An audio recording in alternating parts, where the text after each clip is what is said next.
नमस्कार दोस्तों, reality classes में आपका स्वागत है। इस वीडियो में हम लोग अपना तीसरा मॉक टेस्ट सॉल्व करेंगे। 100 क्वेश्चन इसमें शामिल होंगे और लगभग इसमें 1 घंटे का समय लगेगा। तो आप ये समझ लीजिए कि आपको काफ़ी पेशेंस रखना है, क्योंकि क्वेश्चंस को पढ़ने में भी काफ़ी समय लगता है। चलिए स्टार्ट करते हैं बिना समय गंवाए हुए। पहला क्वेश्चन है, निम्न में से कौन सा राष्ट्रीय उद्यान वन्यजीव अभ्यारण्य भारत में लगभग विलुप्त एशियाई शेरों का एकमात्र विद्यमान निवास स्थान है? काफ़ी कॉमन क्वेश्चन है कि जो एशियाटिक लायंस हैं वो कहाँ पे पाए जाते हैं। तो ये है गिर राष्ट्रीय उद्यान, गुजरात में जो है। ए ऑप्शन इसका सही है। अगला क्वेश्चन है, निम्न में से कौन सही सुमेलित है? तो इसमें राष्ट्रीय उद्यान और वन्यजीव अभ्यारण्य के नाम दिए गए हैं और बताना है कौन सा सही सुमेलित है। तो इसमें बी ऑप्शन आपका सही है, इंद्रावती राष्ट्रीय उद्यान छत्तीसगढ़ में है। अगला क्वेश्चन है, पिन वैली नेशनल पार्क को राष्ट्रीय उद्यान का दर्जा कब मिला? तो जो पिन वैली राष्ट्रीय उद्यान है ये हिमाचल प्रदेश में पड़ता है और इसको 1987 में राष्ट्रीय उद्यान का दर्जा मिला था। अगले क्वेश्चन में चलते हैं। क्वेश्चन नंबर 4 क्या बोल रहा है? ग्रेट इंडियन बस्टर्ड अभ्यारण्य महाराष्ट्र के किन 2 जिलों में स्थित है? तो ग्रेट इंडियन बस्टर्ड एक पक्षी का नाम है, तो जिसके नाम पे मतलब जिनका यहाँ पे कंजर्वेशन के लिए 2 अभ्यारण्य बनाए गए हैं। कहाँ पे? तो वो पढ़ते हैं आपके सोलापुर और अहमदनगर में। डी ऑप्शन आपका सही है। अगले क्वेश्चन में चलते हैं। सही कथन का चयन कीजिए। 4 यहाँ पे स्टेटमेंट दिए गए हैं। चलो देखते हैं एक तरफ से। पहला जो स्टेटमेंट है, कार्बन चक्र अपूर्ण चक्र होता है जबकि फास्फोरस चक्र पूर्ण चक्र होता है। तो इसमें जस्ट उल्टा है। जो कार्बन चक्र है ना वो पूर्ण होता है और फास्फोरस साइकिल वो अपूर्ण, क्योंकि जो कार्बन साइकिल है वो एक गैसियस साइकिल है और जो गैसियस साइकिल्स होते हैं वो परफेक्ट साइकिल्स होते हैं, जबकि जो फास्फोरस साइकिल है वो सेडिमेंट्री साइकिल है, तो वो इम्परफेक्ट साइकिल है। दूसरा है, 1942 में ओडम द्वारा 10% नियम प्रस्तावित किया गया था। तो जो एक ट्रॉफिक लेवल होता है उससे दूसरे ट्रॉफिक लेवल में जो एनर्जी ट्रांसफ़र होता है ना, उसको 10% रूल बोलते हैं कि 10% एक ऊर्जा स्तर से दूसरे ऊर्जा स्तर में केवल 10% एनर्जी ट्रांसफ़र होती है। ये नियम 1942 में लिंडमैन ने दिया था, ये ओडम ने नहीं दिया था।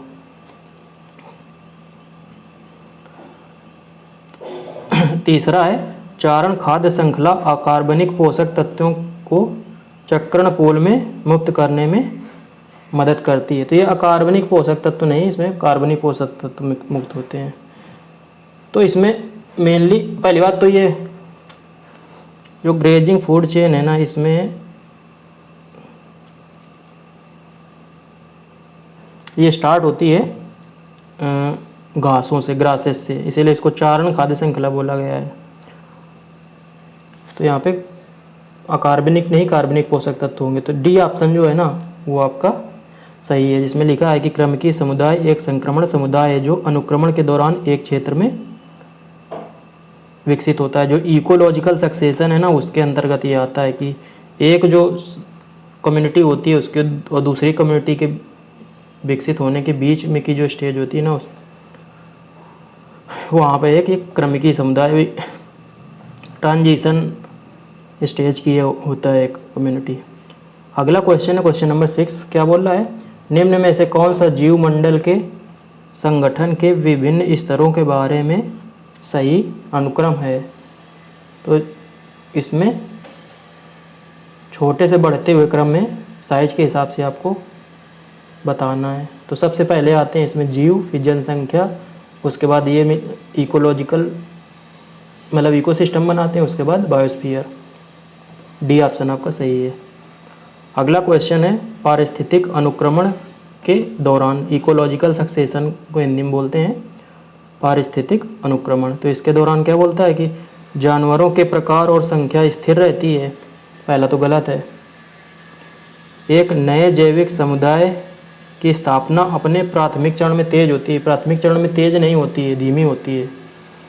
तीसरा है, प्रजातियों की रचना में अनुमानित और क्रमिक परिवर्तन किसी दिए गए क्षेत्र में होते हैं। यही आपका ऑप्शन सही लग रहा है, सही है सी। चौथा भी देख लेते हैं, परिवर्तन एक ऐसे समुदाय को जन्म देते हैं जो पर्यावरण के निकट संतुलन में है और इसे एक अग्रणी समुदाय के रूप में जाना जाता है। अग्रणी समुदाय शायद हम क्लाइमैक्स कम्युनिटी और पायनियर कम्युनिटी दो होती हैं ना, तो पायनियर कम्युनिटी बोलते हैं क्या इसको, अग्रणी समुदाय को। ये वाला भी हमको सही लग रहा है। तो ऐसा है ना कि इनका कुछ जो क्वेश्चंस है ना उसमें क्वेश्चन आंसर में इनके एक से ज़्यादा भी सही हैं, तो मेरे हिसाब से सी और डी दोनों सही हैं। चलते हैं अगले क्वेश्चन में। वे जीव जो अन्य जीवों जैसे घुन और केचुए के अपशिष्ट या मृत शरीर को खाते हैं उनको क्या कहते हैं? डिकम्पोजर्स बोलते हैं हिंदी में। अपरदहारी, अपरद बच्छी इस तरह से भी आ जाता है। बी ऑप्शन आपका सही है। 9th क्वेश्चन है, वैश्विक ऊष्मन मतलब ग्लोबल वार्मिंग के फलस्वरूप निम्न में से किसकी बारंबारता और प्रचंडता बढ़ रही है? ग्लोबल वार्मिंग में कौन बढ़ रहा है? इसका जो ऑप्शन है वो यहाँ पे दिए हुए हैं। ये ऑप्शन ए है केवल चक्रवात की, बी है केवल तूफान की, सी है केवल बवंडर की और डी उपरोक्त सभी। तो ये डी ऑप्शन इसका सही है कि ये सभी बढ़ रहे हैं। चलते हैं अगले क्वेश्चन में। 10 नंबर क्या बोल रहा है? जलवायु परिवर्तन पर संयुक्त राष्ट्र सम्मेलन जिसको जो COP21 है ये कहाँ पे आयोजित हुआ था? काफ़ी इम्पॉर्टेंट क्वेश्चन है ये। और देखो ये UPPCS में ना, इस UPPSC का 2018 में पूछा हुई है। तो जो COP21 है ना इसको पेरिस समझौता भी कहते हैं। तो COP21 को पेरिस समझौता भी कहते हैं। कहाँ पे हुआ था? फ्रांस की कैपिटल पेरिस में। बी ऑप्शन सही है। अगला क्वेश्चन है, ये COP27 पे है। ये कहाँ पे हुआ था? ये मिस्र के एक शहर शर्म अल शेख में। मिस्र की राजधानी की बात की जाए तो वो काहिरा है। आगे चलते हैं। क्वेश्चन नंबर 12 क्या बोल रहा है? कार्बन क्रेडिट के बारे में निम्न में कौन कथन सही नहीं है? ये नहीं आपको भी याद रखना है। और ये UPSC का प्री का 2011 का क्वेश्चन है। बहुत ही अच्छा क्वेश्चन है। ऑप्शन देखते हैं फिर आपको समझ में आएगा। कार्बन क्रेडिट सिस्टम को क्योटो प्रोटोकॉल के साथ मिलकर तैयार किया गया था। बोला कौन सही नहीं है? तो पहला तो सही है। कार्बन क्रेडिट उन देशों या समूहों को दिया जाता है जिन्होंने अपने उत्सर्जन कोटे के नीचे ग्रीन हाउस गैसों को कम किया है। ये भी सही है। सी है कार्बन क्रेडिट सिस्टम का लक्ष्य कार्बन डाइऑक्साइड उत्सर्जन में वृद्धि को सीमित करना है। ये भी सही है। डी बोल रहा संयुक्त राष्ट्र पर्यावरण कार्यक्रम द्वारा समय समय पर निर्धारित मूल्य पर कार्बन क्रेडिट का कारोबार होता है। मतलब UNEP इसका मूल्य निर्धारित करता है। ऐसा है नहीं, ये मार्केट के द्वारा रेगुलेट होता है। तो बोल रहा है ना कौन कथन सही नहीं है? तो डी ऑप्शन इसका सही आंसर है, क्योंकि डी सही नहीं है। आगे है क्वेश्चन नंबर 13 क्या बोल रहा है? कार्बन क्रेडिट क्या है? यह अनुमत कार्बन उत्सर्जन और वास्तव में उत्सर्जन के बीच का अंतर है। पहला तो सही है। यह प्रदूषण को कम करने के लिए IMF द्वारा ऋण राशि है। ये कहाँ? ये तो गलत है। और तीसरा सी का ना, ये यहाँ से स्टार्ट है। यह गरीब लोगों को आधुनिक चूल्हे खरीदने के लिए दिए जाने वाला ऋण है। ये भी गलत है। तो उपरोक्त सभी तो होगा नहीं, पहला वाला सही है, तो ए ऑप्शन सही हो जाएगा। 13 का ए ऑप्शन सही हो गया। अगले क्वेश्चन पे चलते हैं। क्या बोल रहा है? वन नीति 1988 के अनुसार वनों के अंतर्गत कितना क्षेत्र शामिल होना चाहिए? 33% होना चाहिए। बहुत ही कॉमन क्वेश्चन है, इंपॉर्टेंट भी है। सी ऑप्शन है सही है। अगले क्वेश्चन पे चलते हैं। क्वेश्चन नंबर 15 क्या बोल रहा है?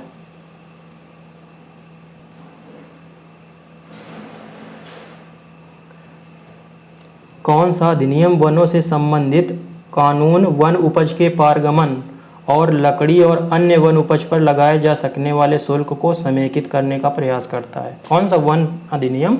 1927। ए ऑप्शन आपका सही है। जब वन अधिनियम 1927 मैंने बताया तो उसमें पहली लाइन यही है कि ये किससे संबंधित है। अगला क्वेश्चन है क्वेश्चन नंबर 16 क्या बोल रहा है? निम्न में से पहचानिए कि कौन वन उपज नहीं है? लकड़ी, सीलिंग मोम, नमक या शहद। तो नमक है ना, वन से नहीं मिलता है। सी ऑप्शन सही है, तो ये वन उपज नहीं है।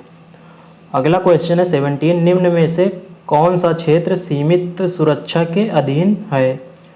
आरक्षित वन, संरक्षित वन, गांव के जंगल या निजी वन। तो जो आरक्षित वन इंग्लिश में बोलते हैं रिजर्व्ड फॉरेस्ट, इनमें सभी चीज़ें निषिद्ध होती हैं, कुछ चीज़ों की अनुमति लेने के लिए लिखित में परमिशन लेनी होती है कुछ चीज़ों के लिए, जबकि जो संरक्षित वन होते हैं ना उसमें ज़्यादातर चीज़ें परमिट होती हैं और कुछ चीज़ों की उसमें समय समय पे बैन लगाया जाता है। तो सीमित क्षेत्र, सीमित सुरक्षा है ना, तो ये संरक्षित वन हो गए, प्रोटेक्टेड फॉरेस्ट। तो बी ऑप्शन इसका सही है। अगला है क्वेश्चन नंबर 18। क्या बोल रहा है? नारियल आधारित कृषि वानिकी प्रणाली किस राज्य में प्रचलित नहीं है?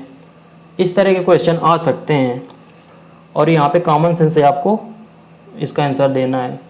यदि आप नहीं भी पढ़ा कोई दिक्कत नहीं है। ऑप्शन देखते हैं, केरल, आंध्र प्रदेश, तमिलनाडु, मध्य प्रदेश। तो आपको पता है कि जो नारियल है ना वो जो साउथ इंडिया में है ना, जो कोस्टल एरिया है वहाँ पे मिलता है। तो केरल, आंध्र प्रदेश, तो तमिलनाडु, ये तो मतलब इनका कोस्टल लाइन है। लेकिन जो मध्य प्रदेश है ना ये तो बीच में पड़ता है, इसकी कोस्ट लाइन है नहीं और यहाँ पे नारियल पाए नहीं जाते। तो यहाँ पे नारियल आधारित कृषि वानिकी प्रणाली, एग्रो फॉरेस्ट्री सिस्टम होगा ही कैसे? तो बोल रहा प्रचलित नहीं है, तो डी ऑप्शन आपका सही हो गया। अगला है क्वेश्चन नंबर 19। क्या बोल रहा है? जब पेड़ों या झाड़ियों को खेतों की फसलों के आसपास या बीच में उगाया जाता है तो उसे किसके रूप में जाना जाता है? Agro forestry. बी ऑप्शन सही है। 21 नंबर है, वनीकरण के बारे में निम्न में से कौन सा या कौन से सही हैं? यह पेड़ लगाने की एक प्रक्रिया है, पहला तो सही है। यह जैव विविधता को बनाए रखता है, ये भी सही है। यह ग्लोबल वार्मिंग को रोकता है, ये भी सही है। तो कौन सा? डी ऑप्शन आपका सही हो गया, उपरोक्त सभी। चलते हैं अगले क्वेश्चन में। Question number 21। क्या बोल रहा है? भारत का सबसे बड़ा टाइगर रिजर्व है, तो ये है नागार्जुन सागर श्रीशैलम। सी ऑप्शन सही है आपका। मानस बाघ अभ्यारण्य कहाँ स्थित है? ये असम में स्थित है, ये सी ऑप्शन सही है। निम्न में से क्या एक मृदा पुनर्भरण विधि है? मृदा संरक्षण या मृदा की जो क्वालिटी है ना उसकी उर्वरता को बढ़ाने वाली विधि है। तो इसकी कृमि खाद पहला ऑप्शन है, मतलब वर्मी कंपोस्ट को हिंदी में कृमि खाद बोलते हैं। फसल चक्र, क्रॉप साइकिल, तो पहला तो है, दूसरा भी है। फलीदार पौधों को उगाना, मतलब लेग्यूमिनस जो ट्रीज है ना उनको, उनकी खेती करना, ये भी है। तो डी ऑप्शन सही हो गया, तीनों है ये। अगला क्वेश्चन है 24। खरीफ फसलों को किस ऋतु के शुरुआत के साथ बोई जाने वाली फसलों के रूप में वर्णित किया जा सकता है? मतलब खरीफ फसलों को किस ऋतु के साथ आप बोल सकते हैं कि इस ऋतु में बोया जाता है? शरद ऋतु, ग्रीष्म ऋतु, बसंत ऋतु या वर्षा ऋतु। तो वर्षा शुरू होने के साथ में ही ये बोई जाती हैं। डी ऑप्शन आपका सही है। अगला है 25 क्वेश्चन नंबर। निम्न में से कौन सी भारत में सबसे अधिक खेती की जाने वाली फसल है? बहुत ही अच्छा क्वेश्चन है। कुछ लोग सोच रहे होंगे गेहूँ, लेकिन गेहूँ नहीं है, चावल है। तो ये डी ऑप्शन आपका सही है। 26 क्वेश्चन नंबर है, मृदा संरक्षण की प्रमुख विधि निम्न में से कौन सी नहीं है? पशुचारण पर नियंत्रण, मतलब कैटल जो ग्रेजिंग है ना उस पर नियंत्रित करने से क्या मृदा संरक्षण होता है? तो संरक्षण होता है मृदा संरक्षण। फसल चक्रीकरण, क्रॉप साइकिल, क्रॉप रोटेशन, ये भी है। उर्वरकों का प्रयोग, ये उर्वरकों का प्रयोग कहाँ से आ गया? बोला कौन सी नहीं है? तो यही हो गया सी। और पट्टीदार कृषि है ना, इससे भी मृदा संरक्षण होता है। ये क्वेश्चन काफ़ी अच्छे हैं। अगला क्वेश्चन है 27। निम्न में से कौन सी मृदा संरक्षण विधियाँ सामान्यतया तटीय और शुष्क क्षेत्रों में लागू की जाती है? समोच्च जुताई, सीढ़ीदार खेती, पलवार या मल्चिंग या आश्रय पट्टी या शेल्टर बेल्ट। तो तटीय और शुष्क क्षेत्र बोल रहा है, तो यहाँ पे शेल्टर बेल्ट की लाइन में पेड़ों को लगा देते हैं जिससे कि हवा का प्रभाव कम होता है, तो मृदा संरक्षण होता है। तो डी ऑप्शन आपका सही है। अगला है क्वेश्चन नंबर 28। क्या बोल रहा है? इको सेंसिटिव जोन के संदर्भ में कौन सा कथन सही है? पर्यावरण संवेदनशील क्षेत्र वे हैं जिन्हें वन्य जीव संरक्षण अधिनियम 1972 के तहत घोषित किया जाता है। तो इनको वन्य जीव संरक्षण अधिनियम 1972 के तहत नहीं, बल्कि पर्यावरण संरक्षण अधिनियम जो 1986 का है ना उसके तहत इनको घोषित किया जाता है। तो पहला तो हो गया गलत। दूसरा है, इको सेंसिटिव जोन घोषित करने का मकसद उस जोन में कृषि के अलावा सभी तरह की मानवीय गतिविधियों पर रोक लगाना है। ये जो आपका ऑप्शन है ना ये सही है, तो आपका केवल 2 सही है, तो बी ऑप्शन सही हो गया। आगे चलते हैं क्वेश्चन नंबर 29। क्या बोल रहा है? भारत में कितने पर्यावरण संवेदनशील क्षेत्र मौजूद हैं? क्वेश्चन तो ये अच्छा है, लेकिन उन्होंने नंबर जो दिया है सब वो 600 से ऊपर दे दिया है, 600 से 650 तक। तो कई जगह आप देखोगे तो यहाँ पे 600 से ज़्यादा दिखाएगा। तो अब इसका जो ऑप्शन है तो वो 650 इन्होंने दिया है, लेकिन इस तरह से इतने पास पास नहीं आएगा। तो आप ये समझ लो कि 600 से 650 के बीच में आपका ये सही होगा। इको सेंसिटिव जोन इतने इंडिया में हैं। अगला है 30 क्वेश्चन नंबर 30 क्या बोल रहा है? सरकार की वन संरक्षण नीतियों का मुख्य उद्देश्य क्या है? वन संसाधनों का अधिकतम व्यावसायिक दोहन करना, ये तो है नहीं। वन क्षेत्रों को संरक्षित करने और वन्यजीव आवासों के लिए रक्षा करने के लिए, ये तो सही है। इमारती लकड़ी का उत्पादन बढ़ाना, मुख्य उद्देश्य ये नहीं है। बी आपका सही लग रहा है, डी देख लेंगे वरना बी ही सही हो जाएगा। तो डी जो दिया गया वन क्षेत्रों में पर्यटन लिखा है ना, ये कि वन क्षेत्रों में पर्यटन को बढ़ावा देना, तो पर्यटन को बढ़ावा देना मुख्य उद्देश्य नहीं है। तो आपका 30 का जो सही आंसर है वो है बी, वन क्षेत्रों को संरक्षित करने और वन्यजीव आवासों की रक्षा करने के लिए। आगे देखते हैं क्वेश्चन नंबर 31 क्या बोल रहा है? निम्न में से कौन सा वन हानि का कारण नहीं है? लकड़ी का बढ़ता उपयोग, प्रजातियों का लुप्त होना, जलाऊ लकड़ी का व्यापक उपयोग, खनन और बांधों का निर्माण। काफ़ी अच्छा क्वेश्चन है। तो जो इसमें प्रजातियों का लुप्त होना ना, प्रजातियां लुप्त हो रही हैं इसलिए वन हानि हो रही है, इसका कहने का मतलब ये है। तो ये वाला जो है ना, ये कारण नहीं है। वन हानि होने से प्रजातियां लुप्त हो रही हैं, ये हो सकता है। अगला क्वेश्चन है 32, निम्न में से कौन वन सेवा है? ये क्वेश्चन इन्होंने काफ़ी मतलब बना दिया है बस इसको किसी तरह से। सतही अपवाह वर्षा जल को कम करना, मतलब जो सतह से मिट्टी का क्षरण है ना वो कम होता है, मिट्टी के कटाव को रोकना, स्थानीय तापमान को नियंत्रित करना, या उपरोक्त सभी। तो ये डी ऑप्शन इसका सही है। हिमालय पर्वतीय क्षेत्रों में उगाए जाने वाले वनों को क्या कहा जाता है? तो जो आपका जिस वीडियो में मैंने बताया कि कितने तरह के वन वैसे दुनिया में पाए जाते हैं और भारत में पाए जाते हैं, वहाँ पे मैंने ये बताया कि वहाँ पे पर्वतीय क्षेत्रों में शंकुधारी वन पाए जाते हैं, कोनिफेरस फॉरेस्ट। अगला है 34 क्या बोल रहा है? एक पारितंत्र में बड़ी संख्या में आपस में जुड़ी खाद्य श्रृंखलाएं मिलकर बनाती हैं। तो कई खाद्य श्रृंखलाएं मिलकर क्या बनाती हैं? खाद्य वेब, फूड वेब इंग्लिश में बोलते हैं, हिंदी में खाद्य जाल। सी ऑप्शन सही है आपका। विभिन्न प्रकार के जीवों को कहा जाता है जैव विविधता, जनसंख्या, प्राकृतिक आवास या विविधता। ये भी क्वेश्चन थोड़ा सही से फ्रेम नहीं किया गया है। तो जैव विविधता बोलते हैं जब जिस क्षेत्र में कई तरह के जीव पाए जाते हैं। प्राकृतिक आवास तो ऐसा कुछ है नहीं। और जनसंख्या तो ऐसा थोड़ी है कई तरह के जीव, एक जीव होगी उनकी भी जनसंख्या हो सकती है। और विविधता में तो किसी भी चीज़ की विविधता हो सकती है। अगला है 36, प्रजातियों के विलुप्त होने का प्रमुख हिस्सा निम्न में से किस जैव समृद्ध क्षेत्र में होता है? उष्णकटिबंधीय वन, आर्द्र भूमि, प्रवाल भित्तियां या उपरोक्त सभी। तो इसमें डी ऑप्शन सही है। इन सब जगह पे जैव समृद्ध क्षेत्र है ना, यहाँ पे प्रजातियों के विलुप्त होने का खतरा बना रहता है। अगला 37, व्यापक निर्वाह कृषि, मतलब बड़े पैमाने पर निर्वाह मतलब जीवन यापन करने के लिए खेती कहाँ पे की जाती है? तो ये की जाती है कम आबादी वाले क्षेत्रों में। सी ऑप्शन सही है। अगला है क्वेश्चन नंबर 38 क्या बोल रहा है? कृषि मंत्रालय द्वारा वर्गीकरण के अनुसार भारत में कितने कृषि जलवायु क्षेत्र हैं? तो कृषि मंत्रालय के अनुसार 127 कृषि जलवायु क्षेत्र हैं, 127। और नीति आयोग के अनुसार 15 या योजना आयोग के अनुसार। अब चलते हैं अगले क्वेश्चन पे 39 पे। 1988 की राष्ट्रीय वन नीति की विशेषताएं क्या थी? नीति का उद्देश्य जंगलों में और उसके आसपास रहने वाले लोगों को रोजगार प्रदान करना था। ये तो सही है। दूसरा है इसने इन जंगलों के आसपास के ग्रामीण समुदायों को शामिल करने की मांग की ताकि आदिवासी लोगों को वनों की रक्षा करने में मदद मिल सके। ये भी सही है। इस नीति ने ग्रामीणों को वन उपज के लिए वनों का उपयोग करने का अधिकार दिया। तो ये भी सही है, तो डी ऑप्शन आपका सही हो जाएगा, ये सभी सही हैं। अगला है, भारत में राष्ट्रीय वन नीति किस वर्ष लागू की गई थी?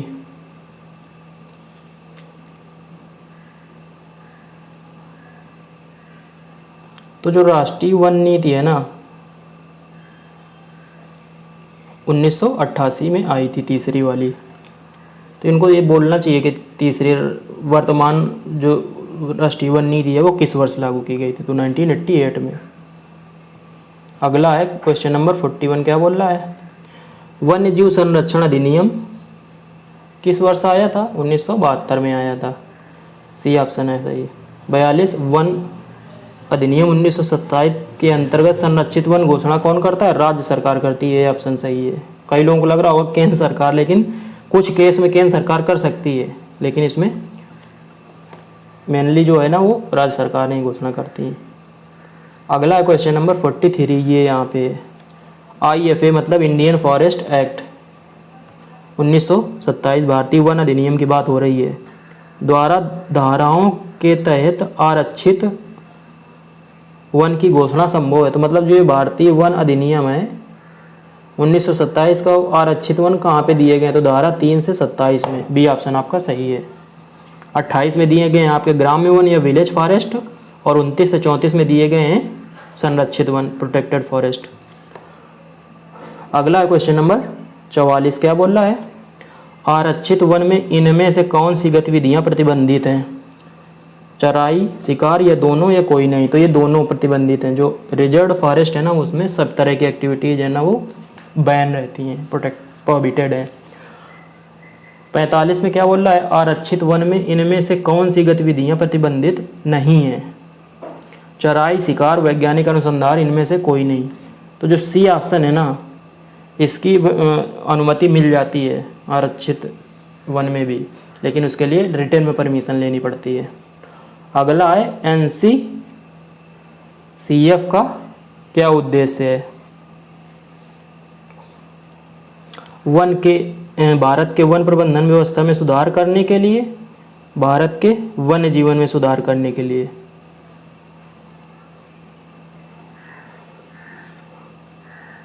तो ये जो NCCF है ना ये भारत के वन व्यवस्था में सुधार करने के लिए, इसको मतलब मेन जो पर्पज है इसका।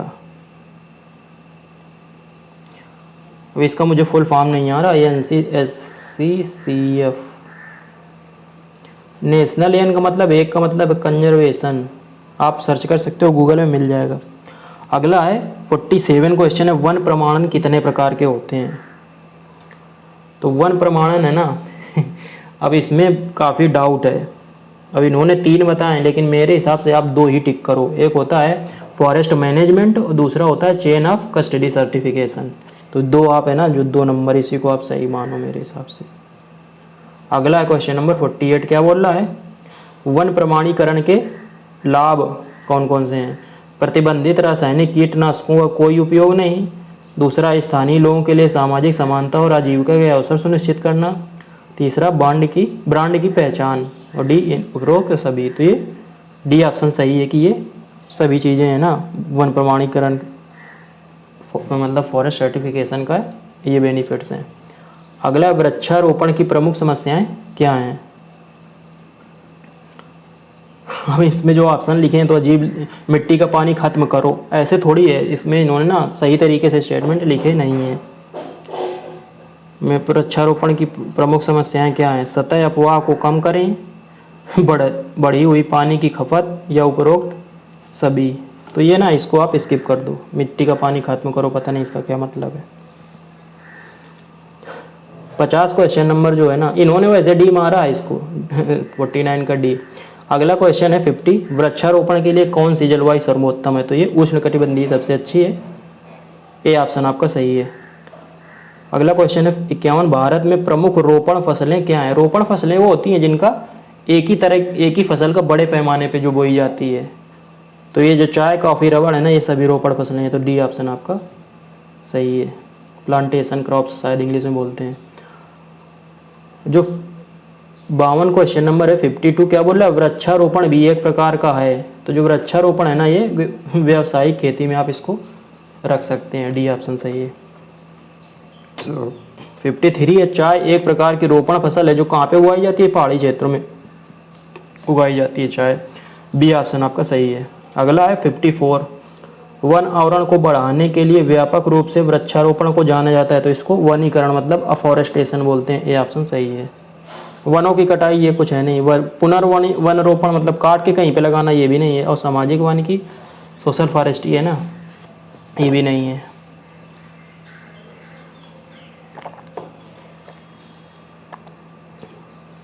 अगला है क्वेश्चन नंबर 55, क्या बोल रहा है, कृषि वानिकी एक प्रकार है। जो कृषि वानिकी है ना, ये एक प्रकार की मोनोक्रॉपिंग है, ये आपको याद रखना है। अगला है 56 नंबर, किस मौसम में आग के तेजी से फैलने की संभावना होती है, गर्मी के दिनों में मतलब शुष्क मौसम में। तो कहाँ पे दिया है शुष्क मौसम, सूखा, ए ऑप्शन सही है। अगला 57, वन सहित पर्यावरण को बचाने के लिए उपयोग किए जाने वाले 3 आर क्या हैं। 3 आर की बात पूछ रहा है, पर्यावरण को बचाने के लिए। जो ट्रिपल आर सुने होंगे ना आप लोगों ने, आर 3 आर्स, तो ये हैं रिड्यूस, रिफ्यूज और रिसाइकल। रिड्यूस इंग्लिश में ऐसे ना, रिड्यूस,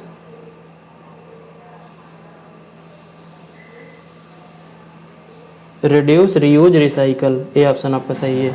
58 है, वनों और पर्यावरण के संरक्षण के लिए निम्न में से कौन सा आंदोलन चलाया गया, चिपको आंदोलन, डी ऑप्शन सही है। चिपको आंदोलन में 2 लोगों का नाम याद रखना है आपको, एक तो सुंदरलाल बोगड़ा हो गए, लेकिन चंडी प्रसाद भट्ट है ना, उन्होंने इससे पहले एक संस्था बनाई थी जिसके बैनर तले ये बाद में शुरू हुआ था। अगला है 59, जंगल की आग से लड़ने का सबसे अच्छा तरीका नहीं है, अग्निशमन उपकरण के रूप में पानी का उपयोग नहीं करना, लेकिन जंगल की आग में ना पानी का उपयोग ही तेज से मतलब किया जाता है। तो बोल रहे कौन नहीं है, तो बोल रहा है इसमें नहीं करना, दोनों में निगेटिव ना, बी ऑप्शन सही है। आस पास के जंगल को खाली कर दें, मतलब जहाँ पे आग लग रही है ना, तो उसके आगे के जंगल को यदि साफ कर दोगे आप, तो आगे आग नहीं बढ़ पाएगी। और सी जो है कि दबाने वाला फोम तैनात करें, ये बड़े पैमाने पे वैसे आप इसको बड़ा कॉस्टली पड़ेगा। एक अग्नि रेखा बनाए, मतलब वही है कि ऐसी लाइनिंग जिसके आगे आग ना बढ़ पाए, उसके आगे की जो भी जंगल है और फसल है उसको हटा दोगे आप, तो आग नहीं बढ़ती है आगे। अगला है क्वेश्चन नंबर 60, मानव वन्य जीव संघर्ष का कारण है, प्राकृतिक खाद्य संसाधनों की उपलब्धता में कमी, वन क्षेत्र में वृद्धि, पर्याप्त वर्षा, वन्य जीव जानवरों की जिज्ञासा जो वन क्षेत्र के बाहर आक्रमण की ओर ले जाती है। ये ऑप्शन इसका सही है, प्राकृतिक खाद्य संसाधनों की उपलब्धता में कमी।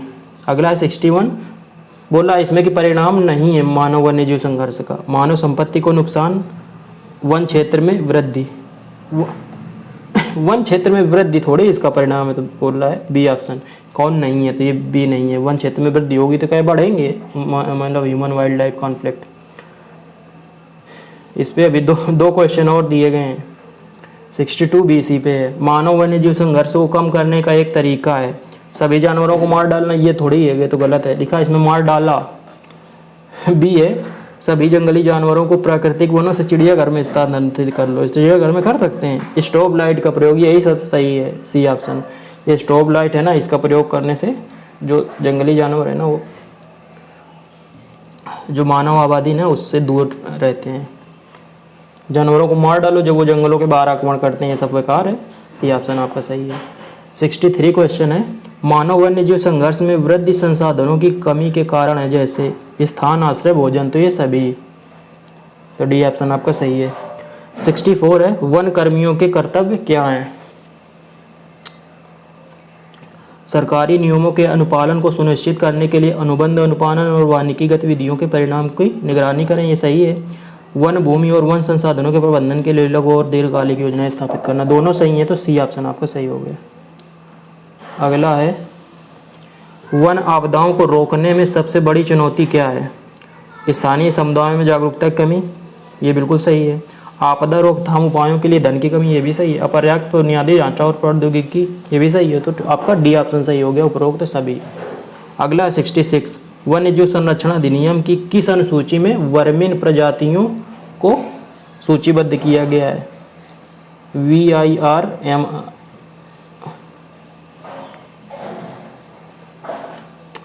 VIR या VER? सर VER है, VERMIN है ना। ये अभी जस्ट मैंने जब एक वीडियो बनाया है ना कि वन्य जीव संरक्षण के अंतर्गत कौन से शेड्यूल में कौन से जानवर हैं, तो उसमें ये भी बताया है। तो जो सूची 4 है ना, उसमें वर्मीन प्रजातियों को रखा गया, जिसमें कौन कौन से आते हैं? Common crow, rats, fruit bat और माइस, 4 जीव हैं इसमें। अगला है राष्ट्रीय वन्य जीव योजना कब लागू की गई थी? तो अब इसमें नहीं समझ में आ रहा कि कौन सा इन्होंने पूछा है। तो राष्ट्रीय वन्य जीव कार्य योजना, तो राष्ट्रीय वन्य जीव कार्य योजना जो पहली आई थी वो 1883 में आई थी, 1983 में। 1983 से 2001, फिर 2002 से 2016, फिर 2017 से 2031, अभी तीसरी चल रही है।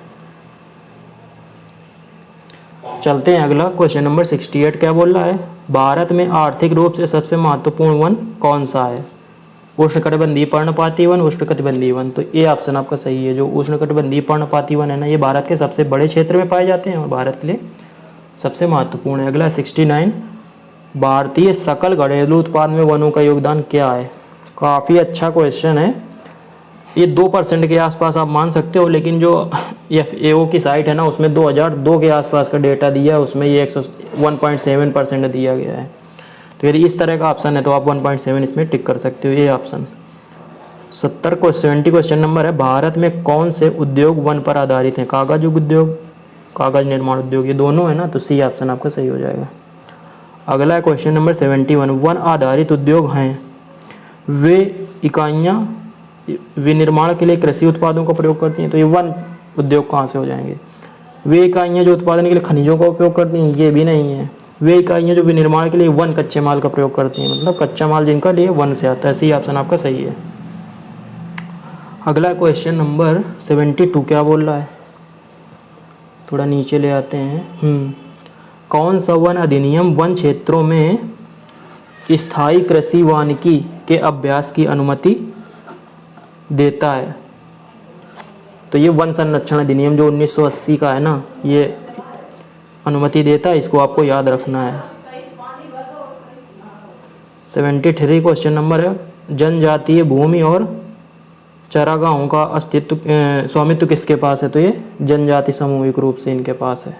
सी ऑप्शन आपका सही है। जो ट्राइबल कम्युनिटीज है ना, उनके पास सामूहिक रूप से है। 74 क्वेश्चन नंबर है, वनों को नियंत्रित करने के लिए अंग्रेजों द्वारा बनाए गए विभिन्न वन अधिनियम क्या हैं? तो ये दोनों अधिनियम आपको याद रखना है। वनों को नियंत्रित करने के लिए अंग्रेजों ने बनाया था भारतीय वन अधिनियम सेवा 1864 1864 और भारतीय वन अधिनियम 1865। तो आपका सी ऑप्शन सही हो जाएगा। अगला है क्वेश्चन नंबर 75। क्या बोल रहा है? अंग्रेजों ने भारतीय वनों को वन अधिनियम के अंतर्गत किस प्रकार वर्गीकृत किया? तो जो भारतीय वन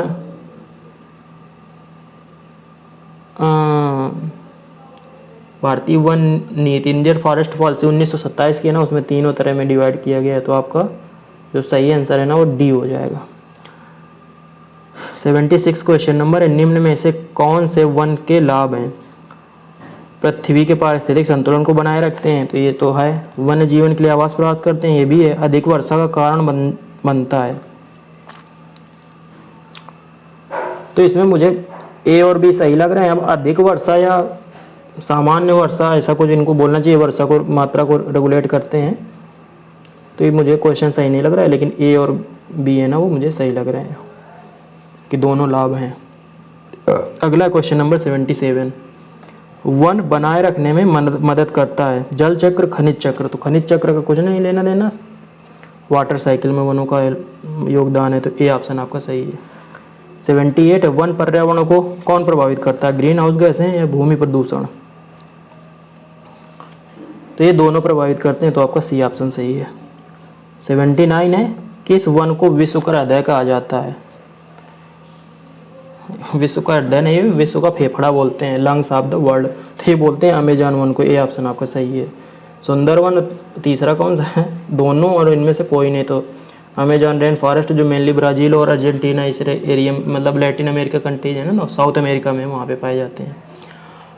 अगला है क्वेश्चन नंबर 80, वन पर्यावरण के क्या लाभ हैं? यह पौधों के तापमान को बनाए रखने में मदद करता है, यह मृदा संरक्षण में मदद करता है, या हवा को साफ रखता है। तीनों सही है, तो डी ऑप्शन आपका सही है। अगला 81, वन संरक्षण अधिनियम 1980 किससे संबंधित है? वनों और वन्य जीवों की रक्षा के लिए, पहला सही है। दूसरा, वाणिज्यिक परियोजनाओं के लिए वन भूमि को मोड़ने के राज्य सरकार के प्रयासों को विफल करना, दूसरा भी सही है। वनों के अधीन क्षेत्रफल को बढ़ाना मतलब, तो जो सब तीनों है ना वो सही है, डी ऑप्शन आपका सही हो गया। भारत का प्रथम आरक्षित वन सतपुड़ा राष्ट्रीय उद्यान कहाँ है? तो ये पड़ता है मध्य प्रदेश में, बी ऑप्शन आपका सही है। तो ये भी आपको याद रखना है, पहला जो रिजर्व फॉरेस्ट है इंडिया का वो सतपुड़ा नेशनल पार्क है। अगला है क्वेश्चन नंबर 83, वह स्थान जहाँ जंतुओं को उनके प्राकृतिक आवास में संरक्षित किया जाता है, तो उसको अभ्यारण्य बोलते हैं। ए ऑप्शन आपका सही है, वाइल्ड लाइफ सेंचुरी। वन्य जीव अभ्यारण्य बोल देते तो ज़्यादा सही रहता। चलो सेंचुरी से काम चला लेंगे। अगला है 84, रेड डेटा बुक क्या है? लाल रंग की किताब, ये तो है नहीं, फर्जी भी खुद भी लिख दिया। रेड डेटा बुक ना, रेड का मतलब डेंजर, अब लाल रंग की किताब थोड़ी है। पुस्तक जो सभी लुप्तप्राय जानवरों और पौधों की प्रजातियों की अंतर्राष्ट्रीय सूची रखती है, बी ऑप्शन आपका सही है। तीसरे में दिया है कि सभी लुप्तप्राय जानवर, तो जानवर के साथ इनमें पौधे नहीं रखे ना, तो सी गलत है, इनमें से कोई नहीं, तो आपका बी सही हो गया। 85 क्वेश्चन नंबर, पौधों और जानवरों को सबसे अच्छी तरह से कहाँ पे संरक्षित रखा जा सकता है? तो सबसे ज़्यादा जो संरक्षण किसको प्राप्त है? राष्ट्रीय उद्यान को, और ये नेचुरल हैबिटेट में, राष्ट्रीय उद्यान है ना, जो जीव जंतु अपने नेचुरल हैबिटेट में रहेंगे तो उनका संरक्षण वहाँ पे अच्छे से होगा। अगला क्वेश्चन नंबर 86 क्या बोल रहा है? जंगल को नष्ट करने का अर्थ है क्या नष्ट करना? पारिस्थितिक तंत्र, पौधे जीवन क्या है? वन्य जीवन की संख्या, जंगली जानवरों का भोजन और आश्रय। तो हमको तो ऐसा भी लग रहा है कि जंगल को आप नष्ट करोगे तो पारिस्थितिक तंत्र भी नष्ट होगा। पौधे जीवन क्या है? वन्य जीवों की संख्या भी कम होगी, जंगली जानवरों का भोजन और आश्रय सब। तो ये भी क्वेश्चन आप स्किप कर सकते हो, ऑप्शन सही से नहीं दिए गए हैं। अगला है, सरिस्का में बाघों की घटती आबादी का सबसे संभावित कारण क्या है? तो सरिस्का जो टाइगर रिजर्व है वो राजस्थान में है। तो जो इलीगल पोचिंग, अवैध शिकार जो है ना, इसका मेन कारण है, सी ऑप्शन आपका सही है। 88 है, स्थानिक प्रजाति की सबसे उपयुक्त परिभाषा का चयन करें। वे पौधे और जानवर जो हर दुनिया में हर जगह पाए जाते हैं, ये तो है नहीं। वे पौधे और जंतु जो कभी संसार में पाए जाते हैं वर्तमान में नहीं है, तो ये नहीं है। वे पौधे और जंतु जो विश्व के किसी विशेष क्षेत्र में विशेष रूप से पाए जाते हैं, सी ऑप्शन आपका सही है। वे पौधे और जानवर जिनका जीवाश्म हो चुका है, इससे कोई लेना देना नहीं है। 88 का आपका सी ऑप्शन सही है। अगला क्वेश्चन है 89, निम्न में से किस मंत्रालय ने बाघों की आबादी को बचाने के लिए प्रोजेक्ट टाइगर शुरू किया था? देखो कितना बचकाना क्वेश्चन है, क्योंकि इसमें जो ऑप्शन दिए है ना, तो मिनिस्ट्री है ना वो यही है, MOEFCC। अब इसको इन्होंने MEF लिख दिया है, तो ministry of environment forest and climate change यही है। ये ऑप्शन आपको सही मान लो, लेकिन बी में इन्होंने MEF दे दिया है, अब इसको कौन सी मिनिस्ट्री वो समझेंगे। अगला क्वेश्चन नंबर 90, 1972 में प्रोजेक्ट टाइगर में शामिल राष्ट्रीय उद्यानों की संख्या थी। तो जो 1972 में प्रोजेक्ट टाइगर कितने राष्ट्रीय उद्यानों से शुरू किया गया था, ये पूछ रहा है। तो इसमें इन्होंने 17 ऑप्शन दिए है, 17। अब आप बताइए कि ये सही है कि नहीं, मुझे इसमें क्लियर नहीं पता है, क्योंकि ये दिख रहा है कि उस समय 9 टाइगर रिजर्व से शुरुआत की गई थी। क्वेश्चन नंबर 91 है, पहला ऑप्शन ये है, बाकी ये नीचे दिए गए हैं। फॉरेस्टर के कर्तव्य क्या है? संरक्षण, वनों की रक्षा और प्रबंधन करना यहाँ पे होना चाहिए, वनों की रक्षा और प्रबंधन करना। ए और बी दोनों हो गया, तो आपका सी ऑप्शन सही हो जाएगा। अगला क्वेश्चन नंबर 93, वनपाल के अधिकार क्या है, तो फॉरेस्टर है ना, वही वनपाल है, वही बंदर होगा, ये आप समझ लो। किसी भी भूमि पर प्रवेश करने की शक्ति, वादों के विचारण में सिविल न्यायालय की शक्तियाँ। तो इन्होंने अब इसका दोनों सही माने, मतलब सी सही माना है, लेकिन अब मुझे इसमें भी डाउट है कि क्या किसी भी भूमि पे वो प्रवेश कर सकते हैं, किसी की पर्सनल प्राइवेट प्रॉपर्टी में। वैसे जो वन के अंदर है ना, वहाँ पे तो कर ही सकते हैं। चलो सी ऑप्शन मान लेते हैं। अगला है 93, वनपाल के अधिकारों का हनन। तो जो भारतीय वन अधिनियम 1927 है ना, यही इस वनपाल के अधिकारों के हनन के लिए अनेक प्रावधान इसी में दिए गए। अगला है फॉरेस्टर द्वारा कोई आदेश पारित करने का बनाया गया रिकॉर्ड, नाम, जाति, पिता का नाम, ये सब होते हैं उसमें, तो उपरोक्त सभी हो गया। अगला क्वेश्चन है 95, बहुत ही बढ़िया क्वेश्चन है, क्या पता ये टपक जाए आपका। एक कार्बन क्रेडिट बोल रहा है किसके बराबर होता है, आया भी है उत्तराखंड पीएससी में 2014 में। 1000 kilo CO2, 10,000 kilo CO2, 10 kilo CO2 या 100 किलो CO2। तो जो एक कार्बन क्रेडिट है ना, वो 1 टन CO2 के बराबर होता है, या 1 टन CO2 के इक्विवेलेंट CO2e लगा देते हैं उसमें। तो 1 टन मतलब 1000 किलो। तो किसमें ए ऑप्शन आपका सही हो जाएगा, 1000 किलो CO2 के बराबर हो गया एक कार्बन क्रेडिट। 96 क्वेश्चन नंबर है, 2022 में भारत में कितने टाइगर रिजर्व हैं। तो जो 22 में पूछे हैं, 23 में अभी फिलहाल तो 53 ही हैं, तो आप डी ऑप्शन सही है।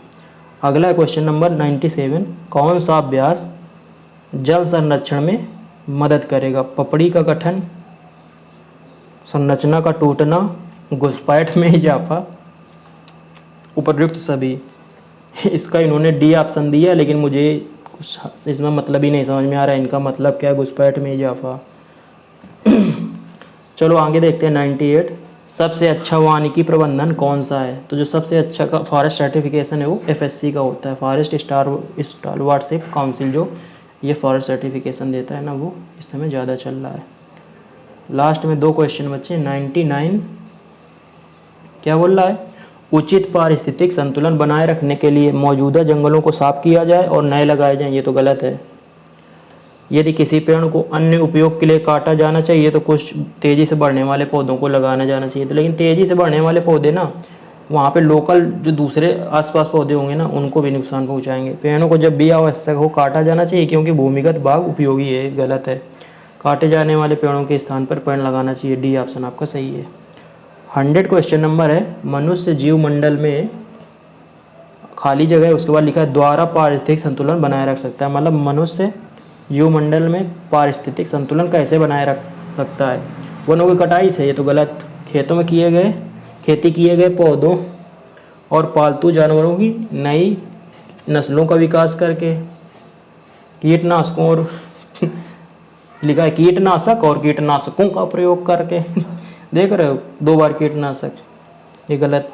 जीवों की सापेक्ष संख्या में नाजुक संतुलन को समझकर। तो डी ऑप्शन आपका सही है, समझ लो। नई पालतू जानवरों की नई किस्म ना, ये भी बी ऑप्शन सही नहीं है, तो आपका 100 का डी हो गया। ये मैंने आपको लेस देन 45 मिनट में करवा दिए हैं।